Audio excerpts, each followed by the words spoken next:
ورجعت لكم مرة تانية بعد انتهاء أجازة العيد وعودة قناة الزمالك وعودة محمد أبو العيلة وفرح علي. النهاردة عموما اوعى تفوت ولا دقيقة من الفيديو، لأن النهاردة معانا عامر العمايرة ومعانا قصة وحدوتة.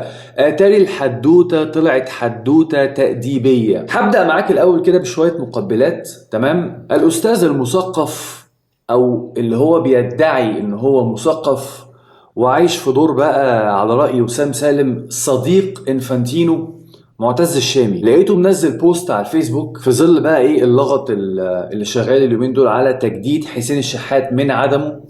فهو الراجل بيحب الزيطة يعني، فراح منزل بوست على الفيسبوك. اقسم بالله بوست ان دل يدل على ان الراجل ده معدل ذكائه بعيد قوي، بعيد قوي. قال لك ايه بقى؟ البوست طبعا قدامك دلوقتي اهو. بعد اكتر من 5 سنوات من الانكار اعترفوا انهم اشتروه ب5 مليون دولار. ده شعر ده ولا ايه يا اسطى؟ طبعا احنا فاكرين لما حسين الشحات جه الاهلي من بتتكلم 7 مواسم تقريبا، حصلت كده نوع من انواع الزيطه برضو في اعلام الزمالك ومن رئيس الزمالك حتى نفسه ومن قناه الزمالك الرسميه، بان حسين الشحات راح الاهلي ب 150 مليون جنيه، ده راح الاهلي ب 160 مليون جنيه، حاجات زي كده يعني. وكان طبعا الجانب الاهلاوي بيقول يا جماعه الكلام ده مش صح، الارقام دي مش صحيحه تماما. ولكن تقول لي مين؟ هو عباره عن اقعد كرر في الكذب، كرر في الكذب لحد لما الناس تصدقه. فالنهارده معتز الشامي منزل البوست ده، ما انا بقول لك معدل ذكاء اقسم بالله بعيد. فلما الناس تقول يا 5 مليون دولار، فناخد ال5 مليون دولار مثلا. ما احنا بقى بنتعامل مع معتز الشامي. 5 مليون دولار في اضرب في 50، خلاص 250 مليون جنيه. يا نهار اسود. طبعا دي العقليات اللي على شاكلة معتز الشامي. ولكن لما تهدى وتفكر وتقول هو الدولار كان بكام ساعة لما الأهلي اشترى حسين الشحات؟ الدولار كان بحوالي 17 ل 18 جنيه. 18 جنيه هتقول له 5 مليون دولار في 18 هيساوي 90 مليون جنيه. هل هذا الكلام كافي؟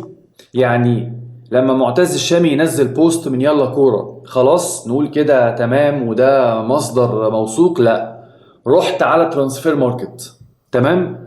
ترانسفير ماركت بيقول لك ان حسين الشحات راح الاهلي في سنة او في موسم 18 19 مقابل 4 مليون يورو فاصل 35. فهنقول له طيب اليورو كان بكام ساعتها؟ اليورو كان من 20 جنيه ل 21 جنيه. هناخد ال 4 مليون فاصل 35 نضربها في 21، هيطلع لك كام؟ هيطلع لك 91 مليون فاصل 35.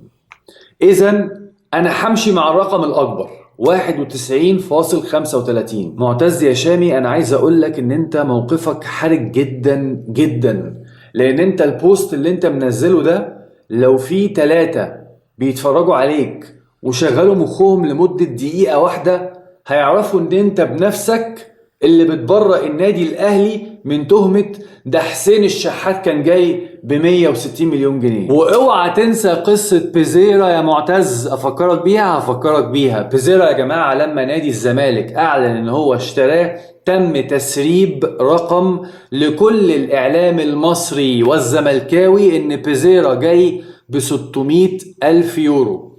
قلنا يا سلام، يا سلام على الادارة اللي بتعرف تجيب لعيبة بمستويات كويسة بأرقام معقولة. ولكن كالعادة ترانسفير ماركت اللي هم دلوقتي بيعتبروه أهلاوي يفضحهم ويقول لك إن بيزيرا جاي ب1 مليون و800 ألف يورو. ومش بس ترانسفير ماركت اللي فضحهم، النادي نفسه اللي باع لهم بيزيرا هو اللي أعلن عن ثمن الصفقة. وكالعادة يا معلم لو احنا كنا عايشين في فترة ما قبل الإنترنت وما قبل السوشيال ميديا كان ممكن عادي جدا تفضل مقتنع وعايش في الحلم بتاع ان بيزيرا جيب 600 ألف يورو. عقليات بنتعامل معاها ارجع واقول لك صعبة قوي. اقول لك ايه بس؟ ما انت معتز الشامي، يعني هقول لك ايه؟ يكفي ان انت معتز الشامي، ده اكبر عقاب اساسا ليك يعني. ننقل من معتز الشامي على موضوع تاني. عامر العمايرة الراجل طلع وقال لك الزمالك عليه عقوبة تأديبية علشان قضية صلاح مصدق. الزمالك زي ما احنا متعودين بيجيب لعيبة ويجيب مدربين ويفسخ التعاقد في اي وقت وملكش عندي مليم. ده إدارة نادي الزمالك، وعلى فكرة مش الإدارة الحالية بس، ده حتى الإدارة اللي قبلها يعني. عشان الكابتن حسين لبيب في مرة طلع قال لك احنا عايزين نغير الصورة الذهنية عن نادي السلام.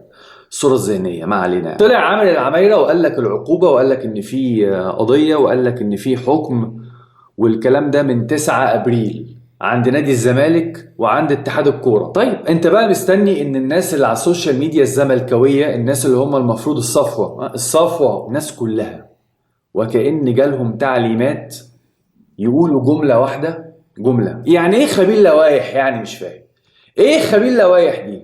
درس اللوائح دي فين يعني؟ كله في مذيع مش عارف اسمه ايه الصراحة على قناة نادي الزمالك طلع قال لك برضو نفس الجملة، قال لك خبير لوائح بيدرسوها في انهي جامعة دي؟ خريج ايه يعني؟ يا عم الحاج انت بتفكرني بقصة الراجل اللي رجع بيته بدري فلقى مراته مع واحد، فقالها مين ده؟ انت بتعملي ايه؟ قالت له متغيرش الموضوع. ايه اللي جابك بدري؟ متغيرش الموضوع. عامل العمايرة ده خبير لوائح بأمارة ايه؟ يا عم انت عندك قضية وعندك ايقاف قيد تأديبي، رد على الموضوع. طبعا نادي الزمالك رد بالنفي، وبعديها بيوم لا ده الموضوع حقيقي، ده الموضوع مش اشتغالة، ولا الموضوع مش ناس عايزة تسقط نادي الزمالك زي ما هنسمع كمان شوية من نجم قناة الزمالك الكوميدي محمد أبو العلا. يعني الأول انكر، وبعدين لما نلاقي بقى الموضوع خرج من ايدينا والناس كلها عرفت، والناس كلها تقدر انها تخش موقع الفيفا وتعرف الدنيا ماشية ازاي، هننكر على مين بقى؟ خلاص هنعترف. والكابتن طارق السيد برضو اتبع نفس الطريقة اللي اتبعها اعلام الزمالك الرسمي. تعال معايا اسمع الكابتن طارق السيد قال ايه لما الموضوع ظهر ونادي الزمالك نفاه. مشاكل القيد والاشاعات هتفضل مستمره على نادي الزمالك لدرجه ان في هبده جامده جدا جدا طلعت من 10 دقائق ان في حكم تاديبي او قرار او ايقاف قيد تاديبي على نادي الزمالك. طلع بيها قاعد جابزه الناس اللي بتطلع تتكلم في القانون ويقول لك اصل الحكم في الدرج. ده الكابتن طارق السيد لما خرج عامر العمايرة وأعلن عن إيقاف القيد التأديبي لفترتين لنادي الزمالك. قال لك إيه؟ قال لك هبداية. ده الكابتن طارق السيد.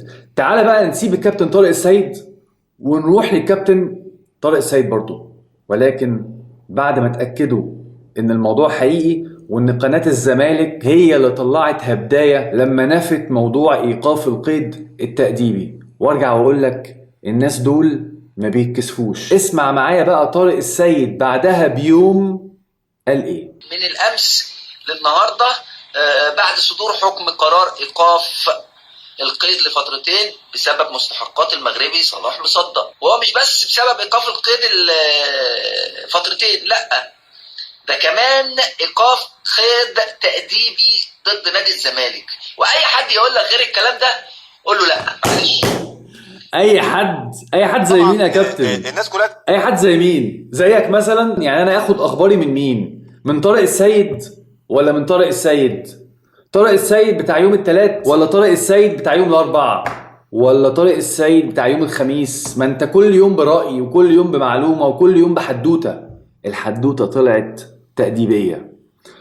ده كان كابتن طارق السيد الذي لا يخجل وبيطلع عادي وبيتكلم، ومفروض ان الناس تعتبره ان هو مصدر موثوق للمعلومات بعد البقين اللي احنا سمعناهم دول. طيب نروح للكابتن جمال عبد الحميد اللي من فترة لما طبعا الكابتن محمد صبري توفى، الكابتن جمال عبد الحميد خرج في قناة MBC مصر وقال ان انا شفت من لاعبي الاهلي القدامى ومن رموز الاهلي مواقف محترمة جدا، وانا بوعدكم ان انا من النهاردة كامل الاحترام للنادي الاهلي ومش هرجع بقى للاسلوب اللي انا كنت بتبعه قبل كده. يعني الراجل من الاخر كده قال لك انا هبدأ صفحة جديدة. انا صدقت. ولكن يخرج الكابتن جمال عبد الحميد في قناة اون تايم عشان يقول الكلام اللي انت هتسمعه دلوقتي. خلاص مصطفى محمد مش مهاجم، بتموتوه علشان رفض يرجع النادي الاهلي.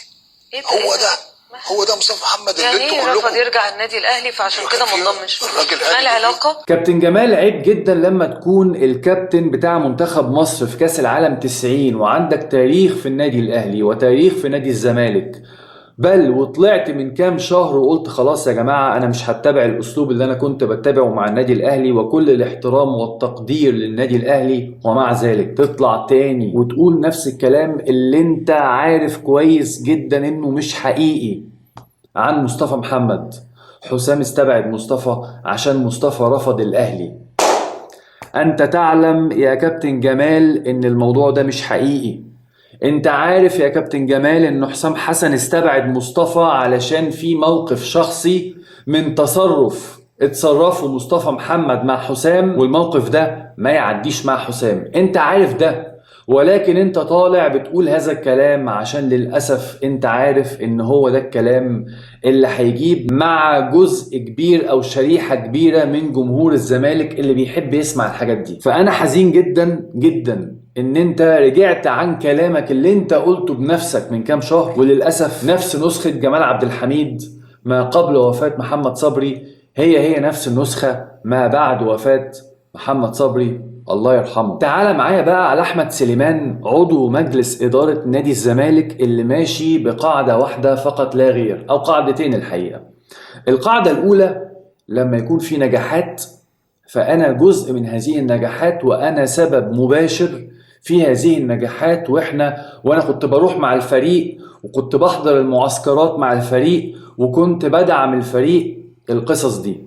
لكن لما يكون في تعثر ويكون في بلاوي ومصايب زي المصايب الحالية، اطلع اقول جملة واحدة: الملف ده مش معايا.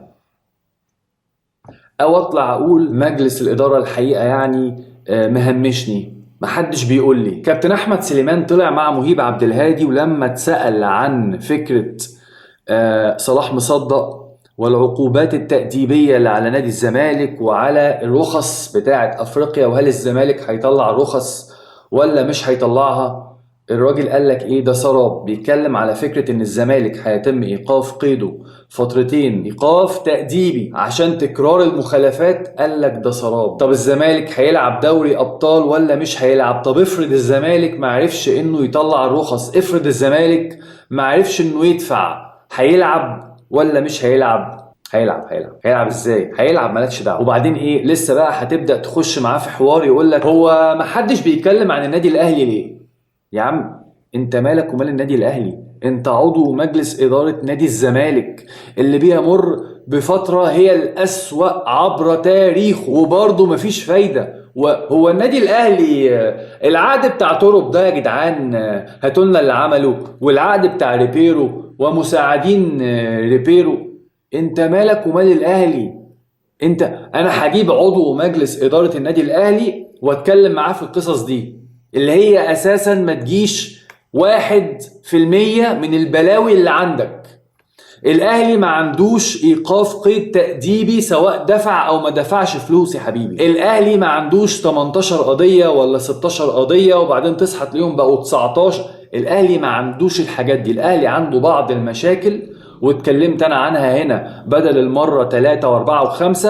الاهلي باذن الله قادر على انه يحل المشاكل دي، لكن انت يا معلم مش في مشاكل، انت في بلاوي ومصايب، ولازم يكون في شوية خجل وانت بتحاول ان انت تاخد الموضوع من سكة مصائب الزمالك اللي انت عضو مجلس ادارته واللي انت مسؤول عن كل مصيبة جواه زي ما انت مسؤول عن كل نجاح جواه. تاخد كل الكلام ده وتروح على الاهلي، مالكش دعوة بالاهلي. وانا بصراحة كل ما افتكر ان هذا الرجل كان جزء من الجهاز الفني لمنتخب مصر في الفترة الذهبية بتاعت و6 و8 و10 بزعل، بتضايق، لان الناس اللي زي دي بالعقليات اللي زي دي ما كانتش تستحق انها تكون موجودة في هذه الفترة الذهبية ويتكتب في السي في بتاعه ان هو كان في الجهاز الفني. نصيحة مني للكابتن احمد سليمان: ركز في ناديك. لو اعضاء مجلس الادارة مهمشينك فده مش عذر، بالعكس ده معناه ان انت رجل بلا شخصية اساسا. فما تحاولش تبيع البيع على جمهور الزمالك ان انا ماليش دعوة بالمشاكل. اما لو انت جزء من مجلس الادارة ومش مهمشينك فانت برضو عامل بلوى وعامل كارثة ومسؤول عن كل دولار واحد بيجي غرامة على الزمالك، ومسؤول عن كل فترة ايقاف قيد بتيجي على نادي الزمالك، لان الفشل للجميع زي ما النجاح للجميع يا كابتن احمد. وبعدين برضو حاجة لفتت نظري، قالك ايه؟ قالك هو الجواب ده ليه بيظهر دلوقتي؟ الجواب اللي هو بتاع ايقاف القيد التأديبي. يعني انت برضو عملت نفس المثال بتاع الراجل اللي دخل على مراته لقاها مع واحد فقال لها مين ده وبتعملي ايه؟ قالت له متغيرش الموضوع، ايه اللي جابك بدري؟ نظرية عجيبة جدا. الجواب ظهر النهاردة، الجواب ظهر من شهرين. الجواب ده حقيقي ولا مش حقيقي؟ حقيقي. انت بقى ايه مشكلتك في انه يظهر ولا ما يظهرش اساسا؟ يعني انتوا مثلا كنتوا هتفاجئوا جمهور الزمالك ان فترة الانتقالات الصيفية تخلص وما تجيبوش ولا صفقة وتقولوا لهم يا جماعة احنا مش محتاجين صفقات، احنا بطل الدوري؟ والله العظيم 3 بقسم لك بالله لو في امكانية ان هم يفضلوا مخبيين الجواب ومخبيين القضايا والقصص دي وكانوا يعدوا فترة الانتقالات الصيفية من غير ما يشتروا ولا لعيب، اقسم لك بالله تاني كان هيبيع لك بيعة احنا بطل الدوري، احنا مش محتاجين حد، احنا جامدين. هنقل معاك بقى القصة تانية، وهي صياح نادي الزمالك او اعلام نادي الزمالك ازاي كابتن حسام ياخد من النادي الاهلي تالت الدوري لعيبة اكتر من نادي الزمالك اللي هو بطل الدوري. ولما هتعرف السبب اللي في وجهة نظري هو السبب الحقيقي، انت هتستوعب ليه الناس دي عمالة تصيح. لا بقى قصة مصطفى محمد ولا قصة مش عارف محمد شحاتة، سيبك من كل الكلام ده. السبب الحقيقي في اللي انا هقوله لك دلوقتي. احنا عارفين ان الفيفا هتدفع عموما، يعني اي نادي عنده لعيبة في المنتخب الفيفا هتدفع له عن كل لاعب لكل يوم هيشاركوا في المونديال فلوس. فلما تيجي تحسب تلاقي ان الاهلي لو منتخب مصر خرج من الدور الاول الاهلي هيخش له حوالي 3.5 مليون دولار. طيب لو منتخب مصر تخطى الدور الاول وده وارد جدا، الاهلي هيخش له حوالي 4 وشوية مليون دولار. رقم كبير جدا. ده الزمالك كان حاطط عينه على الفلوس دي. الموضوع مش موضوع انا احسن ولا انت احسن ولا اللعيبه دي كسبت دوري ولا اللعيبه دي كسبت كاس. الموضوع كله بيتلخص زي بالظبط البطوله الكونفدراليه، اهميتها بالنسبه لهم كانت انها هتدخل مبلغ مالي كبير. فانسى بقى ايه موضوع مصطفى محمد، وانسى موضوع طب محمد شحاتة يا جماعه كان يروح، هم لا يعنيهم كل هذا. هم كانوا باصين على بس عشان طبعا يحلوا مش كل مشاكلهم، يحلوا ربع مشاكل، تلت مشاكلهم. فدي كانت نقطة عايز انوه ليها وعايز انبهك ليها برضو علشان تبقى صاحي مع الناس دي. ننقل بقى على قناة نادي الزمالك وعودة القامات الكوميدية الكبيرة. يلا بينا. خرج علينا يا جماعة الكابتن ابو العلا. انا قلت بقى الراجل هيطلع يتكلم عن المشاكل اللي في نادي الزمالك، ولكن الكابتن ابو العلا ما عملش كده. كابتن ابو العلا طلع يقول، تعال سمعك، ان لو ناخد بالنا من يوم يعني حصولنا على لقب الدوري المصري يوم 20/5، وكل يوم في سبوت كبير جدا جدا على ازاي نفسد فرحة نادي الزمالك وجمهور نادي الزمالك. دايما في شائعات، دايما احس ان دايما في محاولات لشد سجادة من تحت رجلينا كلنا. منافسين كتيرة جدا عندهم مشاكل كتيرة، يمكن ما تمش سحب ارض من اراضيه. كابتن ابو العلا يا جماعه برضو مصر ان هو ما يصالحش نفسه، ما يصالحش جمهوره، او بمعنى ادق السكريبت اللي جاي له بيأكد عليه ان هو لازم يصدر للجمهور الزملكاوي فكره ان الزمالك لازم لما يكسب يتعمل فيه حاجه. الزمالك مستهدف، جمهور الزمالك ما ينفعش ينبسط. هو عايز يصدر لك الصوره دي. طيب وقال لك في النص ايه؟ زي مثلا سحب الاراضي، رميها لك كده في النص. طيب كابتن ابو العلا كالعاده انتوا ناس يا غلابه يا اما ناس بتضلل وبتدلس. هفترض ان انتوا غلابه، يلا. بس يا كابتن ابو العلا صعب ان انا اعتبرك غلبان ومش عارف حاجه، في حين ان انا لو جبت اي واحد من مشجعين نادي الزمالك العاديين جدا اللي لا بيطلعوا على شاشة ولا سوشيال ميديا، وقلت له تعالى يا باشا اعمل سيرش على النت، حاول تعرف ليه تم سحب الأرض من نادي الزمالك، هيعرف في دقيقة، في أقل من دقيقة. تعالى أقول لك ليه. وزارة الإسكان قالت إيه في موضوع سحب الأرض؟ قالت لك إن الأرض خصصت لنادي الزمالك عام 2003، 23 سنة، وتم منح النادي تيسيرات ومهل متعددة على مدار سنوات. أنا عمال إيه بسهل لك وادي لك مهلة ورا مهلة ورا مهلة عشان تشتغل في الأرض. صدر قرار بإلغاء التخصيص عام 2020، يعني بعد 17 سنة. بسبب إيه؟ هل سحبناها منك كده وخلاص؟ لا، بسبب عدم إثبات الجدية في التنفيذ. ورغم كده في عام 2021 منح الزمالك مهلة إضافية أخيرة لمدة عامين، انتهت المهلة في نوفمبر 2023. الوزارة قالت إيه بقى ساعتها؟ قالت إن نسبة الإنجاز وقت انتهاء المهلة لم تتجاوز 1% من المشروع. 2023 يعني بتتكلم في قد إيه؟ 20 سنة. فأنت هنا لما تطلع في إعلام الزمالك الرسمي وترمي الجملة بتاعت الأرض اللي ناس كتير بيتكلموا عنها وهم للأسف مش على دراية بالموضوع، يعني هيقول لك الأرض اتسحبت مننا، ظلم يا ظلمة. لكن لو انت بتتعب شوية وعملت سيرش ولا أي حاجة هتعرف ان الموضوع لا ظلم ولا أي حاجة، وانت اللي مهمل زي ما انت مهمل برضو في قضايا إيقاف القيد. انت عموما مهمل في كل الملفات تقريبا باستثناء ملف التلقيح في الإعلام. أنا أشهد لك إن أنت ناجح فيه بنسبة 100%. الكابتن أبو العلا يكتفي بهذا الكلام؟ يا ريته اكتفى بهذا الكلام، ولكن برضو في النص يرمي لك إن في لهو خفي هو اللي بيحاول ينكد على جماهير نادي الزمالك لما بيكسب، وإن الطرف الآخر أو المنافسين اللي هو الأهلي يعني عايش في استقرار والدنيا لطيفة وكده. كابتن أبو العلا هقول لك مجموعة من الأسئلة وأرجوك إن أنت ترد عليها. السؤال الأول: مين اللي بيتعاقد مع اللعيبة اللي عندك في النادي بالأرقام اللي احنا بنقراها دي؟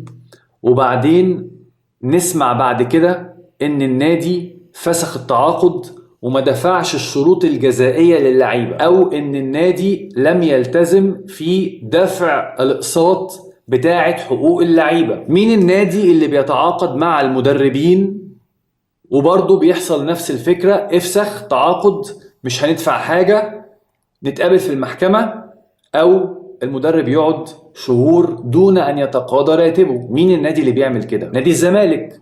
طيب نادي الزمالك ده مين اللي بيمثله؟ مين الناس اللي بتعمل التصرفات دي داخل نادي الزمالك؟ مجلس الإدارة. يبقى انت هنا المفروض تقول ايه بقى؟ تقول هو ليه مجالس ادارات الزمالك لما نادي الزمالك بيعمل انجاز ويكسب بطولة، ليه مجالس اداراتنا احنا بتنكد على الجمهور؟ انا كنادي اهلي اللي ما دفعتش فلوس صلاح مصدق ولا عمر الفرج ولا المستحقات بتاعت بيزيرا للنادي بتاعه، ده انا يا جدعان انا هتوه. انا لو جبت لك اسماء اللعيبه اللي نادي الزمالك واكل فلوسها هقعد اقول لك اسامي اسامي اسامي ونقعد انا وانت لحد بكره عادي جدا. ولكن نرجع مره تانية لابو العلا اللي واضح ان هو ما توقفش عند النقطه دي وكمل كلام تاني. تعال نسمعه. فليه ما اعرفش دايما ما بحسش ان في نقطه من اول السطر؟ شد خط كده. كفايه نادي الزمالك يعيش دايما ان يكون تحت الصفر.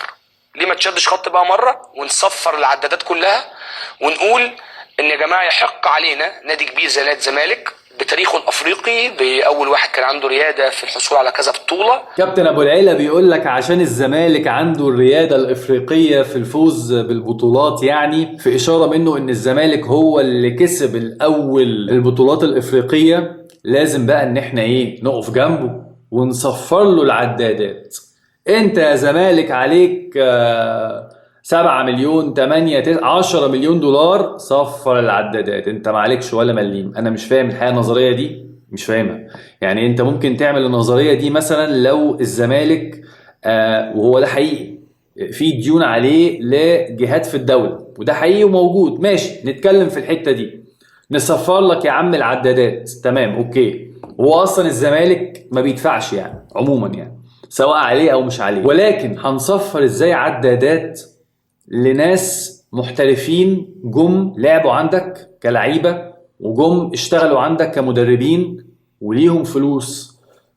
ولا انت قصدك ان انت عايز الدولة هي اللي تدفع الفلوس دي؟ ما هو انا عايز افهم الجملة بتاعت ما تيجوا نصفر العدادات. يعني انت مثلا عليك بعد بقى مصدق وبعد عمر الفرج هتخش لك في حوالي 9-10 مليون دولار، نص مليار جنيه. عايز الدولة تخش تدفع نص مليار جنيه عشان نصفر العدادات؟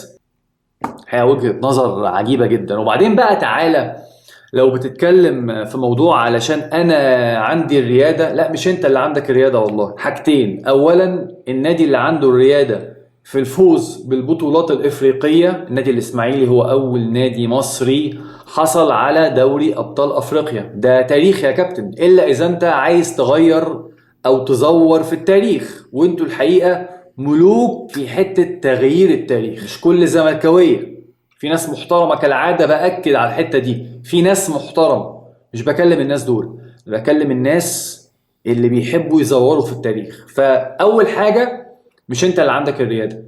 طيب تاني حاجة ايه؟ البطولة اصلا اللي انت حصلت عليها دوري ابطال افريقيا، اللي كانت اول بطولة في تاريخك اساسا، انت اشتركت فيها بدل المقاولين اللي هو كان المفروض هو اللي يشارك. كان بطل الدوري بيلعب دوري الابطال، وبطل الكاس هو اللي بيلعب، اللي هو كانت ساعتها ما اسمهاش الكونفدرالية، كان ساعتها اسمها تقريبا الاندية ابطال الكؤوس، وكانت التانية اسمها الاندية ابطال الدوري. فانت اساسا مشارك اساسا، وانت كنت لا تستحق المشاركة اصلا، وده تاريخ برضو. فانا قاعد لك هنا يا باشا ومش هعدي لك جملة او كلمة. هتقول لي الارض رديت عليك، هتقول لي الريادة رديت عليك. عندك حاجة تانية يا كابتن ابو العلا؟ ليه كان في مقدمات في ملف بيتحضر ان الزمالك لو ما خلصش الرخصة الافريقية وما مشيش مش عارف فيها، يبقى في محاولات لتعطيله عرقلته، وسمعنا بقى عن كلام كتير جدا وبلبله زي ما يكون حد باصص لك في الحته اللي انت واقف فيها، وده انا متعود عليه بقى فتره كنادي. بس كابتن ابو العلا، يعني موضوع ان ليه كان بيتحضر ملف عشان الرخص، كابتن ابو العلا دي لوايح. انا عارف يا كابتن ابو العلا ان انتوا هنا متعودين ان مفيش لوايح ومفيش قوانين واللي انتوا عايزينه بيحصل، بس يعني انا بعتذر لك ان انتوا لما احيانا يعني بتخرجوا بره محيط اتحاد الكرة المصري وتتعاملوا مع اتحادات تانية، احيانا بيتم تطبيق اللوائح عليك. والله يا كابتن ابو العلا لو الموضوع في ايد اتحاد الكورة هيلعبوك من غير رخص ومن غير بطاقة ومن غير اي حاجة. ولكن للأسف في بقى بره بقى حاجات سخيفة يا اخي اسمها قوانين ولوائح وفيفا وحاجة يا اخي. يعني ايه ده يا اخي؟ ما نلعب يا اخي، مش انا اول الدوري ما اشترك في دوري الابطال؟ في يعني لازم بقى تحبكوها بقى وادفع اللي عليا، والناس اللي مشتكياني في الفيفا اسوي معاها واجدول معاها؟ ايه يا جماعة؟ بسطوا المسائل شوية. كابتن ابو العلا، انت لو ما دفعتش الفلوس اللي عليك وما حصلتش على الرخص، ده مش عشان في ناس في الخفاء بتحاول انها تعطلك وتحرم افريقيا ولا تحرم بطولة دوري ابطال افريقيا من الحصالة الزمالك. بالعكس، ده انا عايز اقول لك ان الاندية بتتخانق مع بعض دلوقتي، بتقول لك يا جماعة طب نلم من بعض حتى وندفع فلوس لنادي الزمالك عشان يشترك في دوري الابطال، علشان يا رب يبقى في مجموعتنا، فالموضوع يبقى في المتناول والمجموعة تبقى حنينة شوية. تعال معايا بقى يا معلم على فرح علي اللي في برنامجها بتتعامل كأن مفيش اي عقوبات ولا في اي ايقافات قيد ولا في اي عقوبات تأديبية لنادي الزمالك، بل هي بتتكلم في منطقة تانية خالص. سيبك من انها بتقول للناس احتفلوا بالدوري واحنا مبسوطين والدنيا حلوة، وبتتعامل كأنها في كوكب آخر، ولكن فرح علي برضو بتصر انها تتهم الاهلي. والنهارده بقى جت يا معلم تتكلم على فكره المنتخب، بتقول لك هو انتوا فاكرين ان النادي الاهلي يعني طول عمره بيدعم المنتخب ونادي وطني؟ لا لا لا لا, لا. اسمع معايا فرح علي طالعه بتقول ايه عن النادي الاهلي. انت اوفر. البرامج الاساتذه الافاضل اللي صدعونا ليل ونهار بالوطنيه وان منتخب البلد فوق الجميع، بس وقت ما تكون المصالح مع النادي بتاعي مشتركه يبقى المنتخب جميل وحلو، لكن لما يحصل تضارب مصالح يا كابتن يبقى ممنوع ابعت لعيبتي في نهائيات دورة الالعاب الاولمبية في باريس 2024. لما يتم التضارب في المصالح يبقى ممنوع اعمل معسكر المنتخب في اغسطس 2021. تعالي عشان انت كالعادة يعني ما بتفشليش ابدا ان انت تضحكيني. معلومة الاول هنبدأ بيها، لازم تثقفي نفسك اكتر من كده. الاولمبيات او المنتخب الاولمبي تحديدا يعني ده برضو لوائح وقوانين، مش من دماغي، مش بهبت زيك ابدا والله العظيم. لا لا لا، اوعي تتهميني ان انا بهبت او بهرتل زيك ازعل. لا، قواعد بتقولك ايه؟ الفيفا بيقول ايه؟ بيقول ان موضوع انضمام اللعيبه من الانديه للمنتخب الاولمبي مش الزامي. يعني انا مش مجبر ان انا كنادي ان انا ادي لك اللعيبه بتاعتي، زي ساعتها كانوا عايزين امام عاشور تقريبا وكان عايزين حد تاني مع امام. انا مش ملزم كنادي ان انا ادي لك اللعيبه دي لان ده مش موجود في القانون وفي اللوائح بتاعه الفيفا. حضرتك عندك مشكله مع القصه دي، اطلعي على الفيفا وتفهمي معاه. وطبعا ايه، اوعي تبيعي لي بيعت ما هو الزمالك ساب زيزو في دوره الالعاب الاولمبيه. هقول لك يا استاذه فرح، الزمالك ساب زيزو لان الزمالك كان بره المنافسه اساسا وكان الموضوع باظ، فزيزو يروح او زيزو يجي ما كانتش فارقه.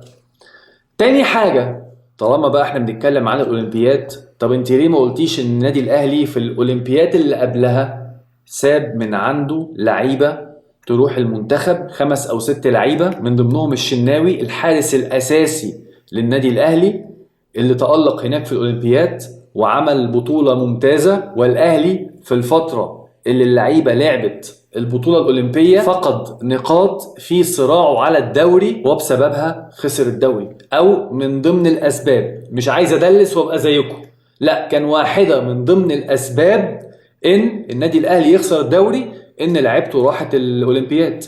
ليه ما ذكرتيش النقطة دي؟ لو سمحت اذكري المعلومة كاملة. ليه ما ذكرتيش النقطة الكوميدية جدا إن لعيبة الزمالك سابت معسكر المنتخب او سابت المنتخب في الهاف تايم؟ منتخب مصر بيلعب ماتش، لعيبه الزمالك سابت المنتخب في الهاف تايم عشان يروحوا الزمالك ايه كان عنده نهائي دوري ابطال افريقيا؟ لا. كان عنده ماتش مصيري في الدوري؟ لا لا لا, لا. كان عنده نهائي كاس مصر؟ كان عنده ماتش في الكونفدرالية؟ لا تعليق. يعني انت كل ما بتفتحي ملف والله العظيم بيفرقع في وشك. انا شايف يا فرح بجد ان انت هيبقى ليكي مستقبل مبهر لو رحتي المسرح مصر بأمانة، بس اوعي تطلعي على المسرح وتستظرفي. لا لا لا لا، زي ما انت كده اطلعي على المسرح وقفي نفس الوقفة دي واتكلمي بنفس الاسلوب ده بالظبط، الجمهور هيسخسخ. بالنسبه بقى لموضوع المعسكر بتاع كابتن حسام البدري، وواضح يا فرح ان انت بتاخدي الحلقه بتاعتك او السكريبت بتاعك بيتاخد من السوشيال ميديا، لان الموضوع ده اصلا كان مثار على السوشيال ميديا من كام يوم وانت لسه طالعه امبارح. فكويس ان اللي بيكتب السكريبت بيسكرول كده على اكس او على فيسبوك. ده فيديو حلو، حطه في البرنامج. انا معجب جدا الحقيقه بالطريقه دي، ولكن انا معرفش انتوا سمعتوا الحوار ولا ما سمعتوهوش ولا عاملين نفسكم ما سمعتوهوش. حسام البدري قال في الحوار بتاعه اللي انتوا واخدين منه القصه دي ان هو اجل المعسكر عشان اللعيبه كانت مجهده جدا، وان هو بيتكلم عليه هو كمدير فني لمنتخب مصر مش هيستفاد حاجه لو اللعيبه بتاعته اجهدت زياده. اللعيبه بتاعته اللي هما بيلعبوا ماتشات منتخب مصر، وبعديها بالمناسبه يعني مصر لعبت ضد انجولا بعد قصه المعسكر ده وكسبت انجولا، ولعبت ضد الجابون المباراه الشهيره بتاعت مصطفى محمد اللي قال فيها بعض الحاجات كده للكابتن حسام البدري، وتعادلت مصر مع الجابون. بالنسبة لفرح النادي الأهلي لما راح كأس العالم للأندية وكان عنده لعيبة أساسية مع منتخب مصر في كأس أفريقيا، الجملة الأشهر في تاريخ الرياضة والكرة المصرية: ليس كل ما يعرف يقال. أحمد مجاهد. وعلى فكرة عايز أنوه وأقول لك إنك لازم تستنى معايا بعد ما أخلص الفقرة بتاعت فرح، لأن أحمد مجاهد معايا هنا في آخر فقرة في الفيديو هقول لك على جملة مهمة جدا قالها، ويمكن ما شفتش حد في الإعلام تناولها تماما يعني، ولكن انا هنا هرد لك على الجمله دي وهعلق لك عليها. انا مش بعدي حاجه لاي حد، ولكن الاول ملكه الكوميديا عندها بصوا انا مش هسميها بقى ملكه الكوميديا، هسميها سلطانه الضحك. فرح علي، هل عندك اقوال اخرى؟ يعدل من ترتيب المنتخب في تصفيات كأس العالم، وبسبب الواقعة دي بالمناسبة وقعنا في قرعة المباراة الفاصلة مع السنغال، وكلكم فاكرين الباقي بقى، مش محتاجة أفكركم. فرح، هو التصنيف ده بيبقى تصنيف مبني على مباراة واحدة؟ طيب بالنسبة للسجل بتاعي اللي هو بيبقى قبليها ممتد طول السنة، ده وضعه ايه بالنسبة لك؟ السجل التراكمي ده وضعه ايه بالنسبة لك يعني؟ بعد اذنك ردي عليا في الحتة دي. هل منتخب مصر وقع مع منتخب السنغال عشان تعادل مباراة الجابون، ولا ده علشان نتائج تراكمية للمنتخب على مدار السنة؟ يا ريت تجاوبيني برضو على السؤال ده، وكالعادة انا عارف ان انتي مش هتجاوبي، او الاول هتروحي تستشيري كاتب السكريبت تقول له الحقني ده بيقول لي تراكمية. يعني ايه تراكمية؟ هي اصلا مش عارفة يعني ايه تراكمية. نخش على اللي بعده واخر فقرة معانا، وهي احمد مجاهد. احمد مجاهد واضح ان هو بيحب الهرتلة جدا، عاشق للهرتلة. كالعادة انا عايز اسمعك بودنك.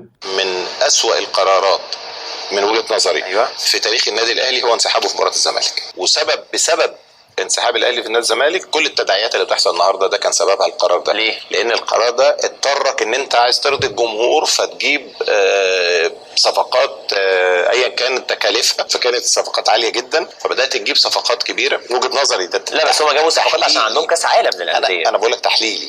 لا يعني في حاجات كانت في الاول فيها جزء من الموضوع يعني ارضاء زيزو يعني، وجت الامور تباعا. الحمد لله ان انت قلت ان ده تحليلك، ما احنا عارفين ان ده تحليلك يعني، احنا عارفين ان الهرتله دي ما تطلعش الا منك انت يعني. ايه علاقه يا مجاهد بالدال مش باللام ان النادي الاهلي عمل مجموعه من الصفقات علشان كان بيستعد لكاس العالم للانديه بنسخته الجديده الموسعه، بان النادي الاهلي انسحب قدام الزمالك؟ ايه علاقه نادي اللي هو النادي الاهلي رفض يلعب المباراه بحكم مصري؟ ما انت اللي بتعين الحكام بقى، عشان كده انت متضايق.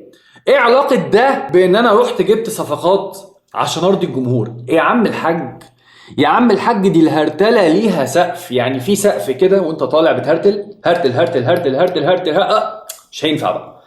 هعدي هقول ايه؟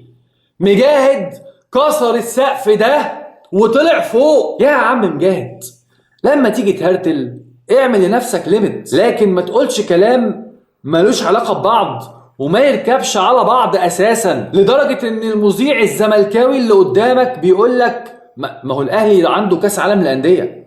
الزملكاوي اللي هو اصلا بيخبط في النادي الاهلي لان الموضوع وسع قوي. لا يعني استنى يا عم، ماشي احنا متفقين وعايزين ندوس على الاهلي او عايزين نخبط في الاهلي، بس مش يعني بالعقل. الراجل ده بيطلع يقول لك ايه؟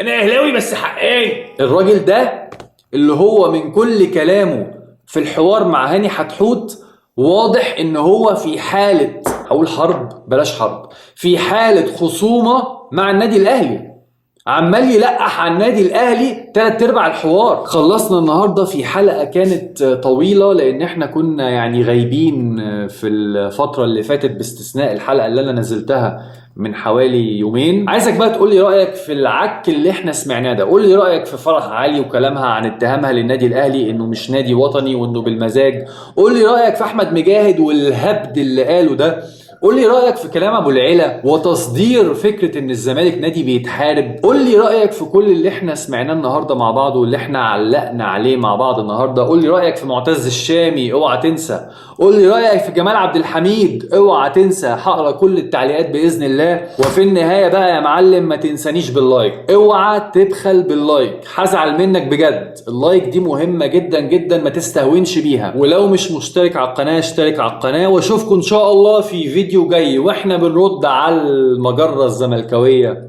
سلام.